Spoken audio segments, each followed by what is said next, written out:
नमस्कार छात्र छात्राओं। नमस्कार।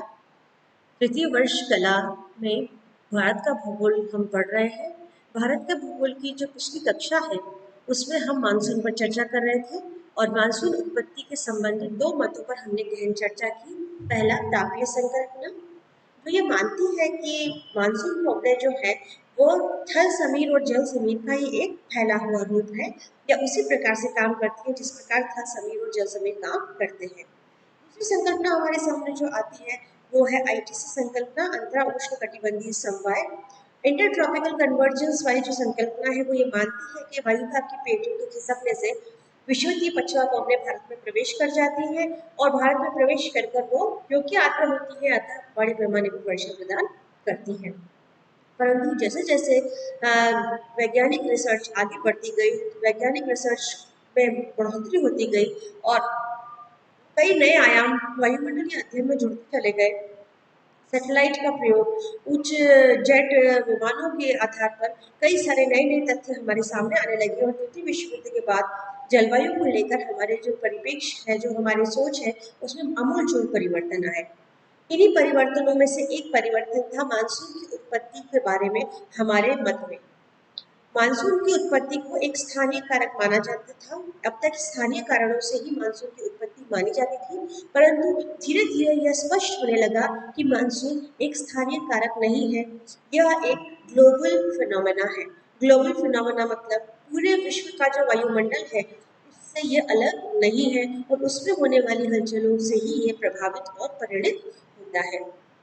लगभग 100 ऐसे फैक्टर्स हैं जो मानसून को प्रभावित करते हैं और वो 100 फैक्टर न केवल भारत में या हिंद महासागर में है बल्कि दक्षिणी ध्रुव से लेकर उत्तरी ध्रुव तक फैले हुए हैं और वो सभी फैक्टर ऐसे हैं जिनकी वजह से मानसून की उत्पत्ति और उसके आने और जाने का समय निर्धारित होता है। अब इन सारे फैक्टर्स में जो मेन चीज आज हम ध्यान देंगे वो है जेट प्रवाह।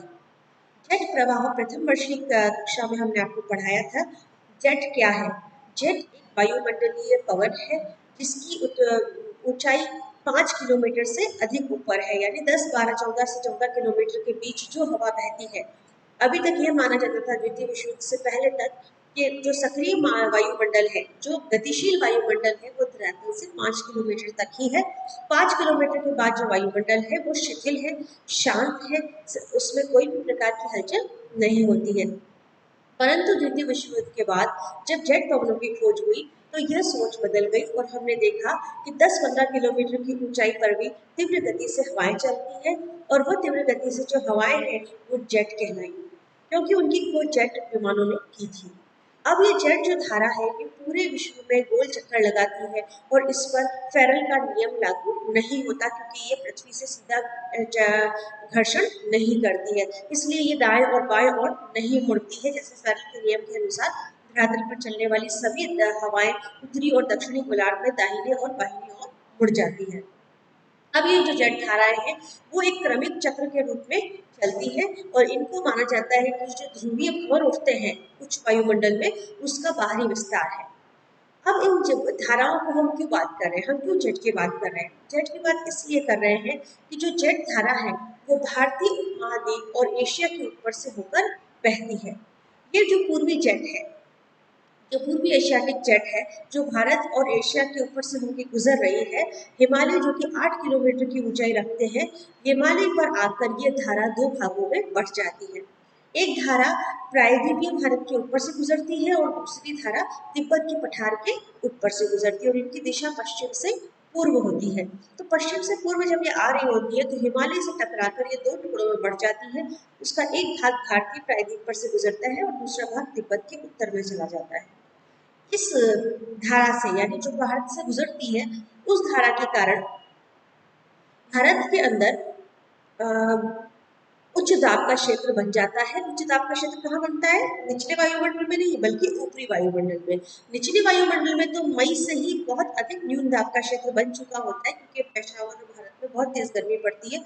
पश्चिमी भारत और पेशावर में न्यून दाब का केंद्र तो मई में ही सक्रिय हो जाता है, परंतु भारत के अंदर जो ये जेट धारा बहती है इसके कारण उच्च वायुमंडलीय उच्च दाब बना रहता है, जिसके कारण निचला निम्न दाब सक्रिय नहीं हो पाता।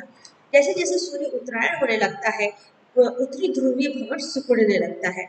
और उत्तरी ध्रुवीय भंवर सिकुड़कर जब हिमालय पार कर जाता है, यानी हिमालय के उत्तर में चला जाता है, तब जाकर जो उच्च वायुदाब भारत में फैला हुआ था, उच्च वायुमंडलीय उच्च वायुदाब, वो समाप्त होता है।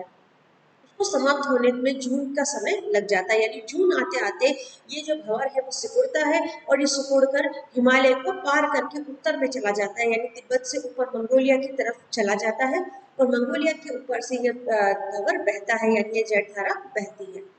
जब यह जलधारा हिमालय को पार कर जाती है तो उच्च वायुमंडलीय उच्च दाब समाप्त हो जाता है और निम्न वायुमंडलीय निम्न दाब सक्रिय हो जाता है। जैसे ही यह निम्न दाब सक्रिय होता है, बहुत तेजी से हवाएं ऊपर उठती हैं, क्योंकि वो बहुत समय से इस उच्च दाब की वजह से दबी हुई होती है। ये बिल्कुल वैसा ही होता है जैसे आपने एक स्प्रिंग को दो हाथों के बीच में दबा रखा है, और जैसे ही आप अपने हाथ का ऊपरी हाथ को छोड़ते हैं, वो स्प्रिंग तेजी से उछलता है। जिस तरीके से स्प्रिंग तेज से उछलता है, उसी तरीके से ये निम्न दाब तेजी से सक्रिय होता है और ऊपर की तरफ हवाएं उठती है। जितनी तेजी से हवा ऊपर उठती है, उतनी ही तेजी से हिंद महासागर से हवाएं इस खाली स्थान को भरने के लिए दौड़ पड़ती हैं और भारतीय प्रायद्वीप के अंदर प्रवेश कर जाती हैं और धीरे धीरे यह अपना मार्ग लेते हुए पूरे भारत में फैल जाती है। सबसे पहले जो मानसूनी हवाएं हैं वो पश्चिमी घाट को स्पर्श करती हैं। पश्चिमी घाट को स्पर्श करते हुए उनकी दिशा दक्षिण पश्चिम से उत्तर पूर्व की ओर होती है और सबसे पहले मानसून केरल में लगभग 1 जून को दस्तक देता है। 1 जून को जैसे ही मानसून केरल में दस्तक देता है, भारत में मानसून का प्रारंभ हो जाता है। धीरे धीरे वह उत्तर में खिसकने लगता है। उत्तर में धीरे धीरे गोवा, बॉम्बे चलता हुआ ये पूरे पश्चिमी घाट को घेर लेता है। क्योंकि पश्चिमी घाट से मानसून जब ऊपर चढ़कर नीचे पीछे यानी प्रायद्वीप की तरफ उतरता है, तब वो मानसून कमजोर हो जाता है, क्योंकि आप जानते हैं उत्तरोष्ण ताप पतन दर के कारण हवाएं जब ऊपर उठती है तो ठंडी होती है और नीचे उतरती है तो गर्म हो जाती है। ऐसी स्थिति में जो पूर्वी ढाल है पश्चिमी घाट का, वो वर्षा प्राप्त नहीं कर पाता है और वृष्टि छाया प्रदेश बन जाता है। इसकी एक शाखा गुजरात होते हुए राजस्थान में प्रवेश करती है, परंतु अरावली की जो दिशा है वो इसके समानांतर होने के कारण मात्र दक्षिणी राजस्थान के अंदर कुछ वर्षा प्रदान करती है, अन्यथा यह वर्षा प्रदान नहीं कर पाती है। आगे आगे जाकर हम देखते हैं जो जो हवा गुजरात की तरफ बढ़ती है, राजस्थान में प्रवेश करती है, वह अरावली के समानांतर सीधी बहती हुई उत्तर की तरफ चली जाती है और जाकर सीधे हिमालय पर, हिमाचल प्रदेश की जगह जहाँ धर्मशाला है, वहां जाकर सीधी हिमालय से टकराती है और वहां बड़े पैमाने पर वर्षा प्रदान करती है। हिमालय की ढालों पर वर्षा बड़े पैमाने पर इस शाखा द्वारा हो जाती है। वहीं एक जो दूसरी शाखा है जो बंगाल की खाड़ी से प्रवेश करती है, वो सबसे पहले बंगाल में प्रवेश करती है और बंगाल से उत्तर में जाने पर वह सीधी हिमालय से टकराती है। हिमालय से टकराकर वो दो भागों में बढ़ जाती है। एक शाखा असम की घाटी को चली जाती है और दूसरी शाखा पश्चिम में मुड़ जाती है और बंगाल, बिहार और उत्तर प्रदेश के तराई क्षेत्रों में वर्षा प्रदान करते हुए गोल घूमकर मध्य प्रदेश और राजस्थान में प्रवेश करती है। अब इस शाखा का रास्ता इतना लंबा हो जाता है कि जब ये राजस्थान तक पहुंचती है तो इसका आर्द्रता की मात्रा काफी कम हो जाती है, पर भी ये शाखा राजस्थान की अधिकतर वर्षा इसी शाखा द्वारा प्राप्त होती है। तो जब ये अरावली से टकराती है तो ऊपर उठती है हवाएं और वर्षा प्रदान करती है। हिमालय के कारण ये हवाएं हिमालय को पार करके उत्तर में नहीं जा पाती और ये भारत के अंदर ही गोल गोल घूमती रहती हैं और हिमालय की वजह से ये ऊपर उठकर वर्षा बड़े पैमाने पर उत्तर प्रदेश, बिहार और उत्तरांचल में प्रदान करती है। अब ये जो शाखा है कुछ मात्रा में ही वर्षा पश्चिमी राजस्थान में प्रदान कर पाती है, इसके कारण पश्चिमी राजस्थान कम वर्षा वाला क्षेत्र बना रहता है। तो इस तरह से हमने देखा कि मानसून 1 जून को जो भारत में प्रवेश करता है, लगभग 15 जुलाई तक पूरे राजस्थान भारत के अंदर फैल जाता है और जुलाई और अगस्त के माह में पूरे राजस्थान देश में वर्षा कर कर सितंबर में इस मानसून कमजोर होने लगता है और सितंबर के अंत तक मानसून लौट जाता है। लौटती हुई हवाएं उसी रास्ते का प्रयोग करती हैं जिस रास्ते से वो अंदर आई थी, यानी जैसे आई थी मुड़कर उन्हीं रास्तों से पुनः जाती हैं।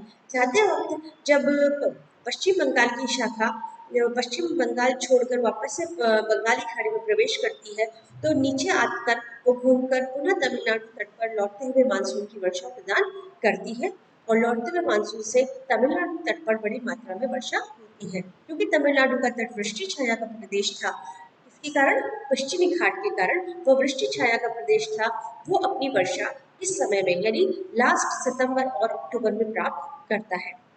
इस तरह से पूरा देश मानसूनी वर्षा प्राप्त कर लेता है। अगली कक्षाओं में हम थोड़ी और जलवायु पर चर्चा करेंगे।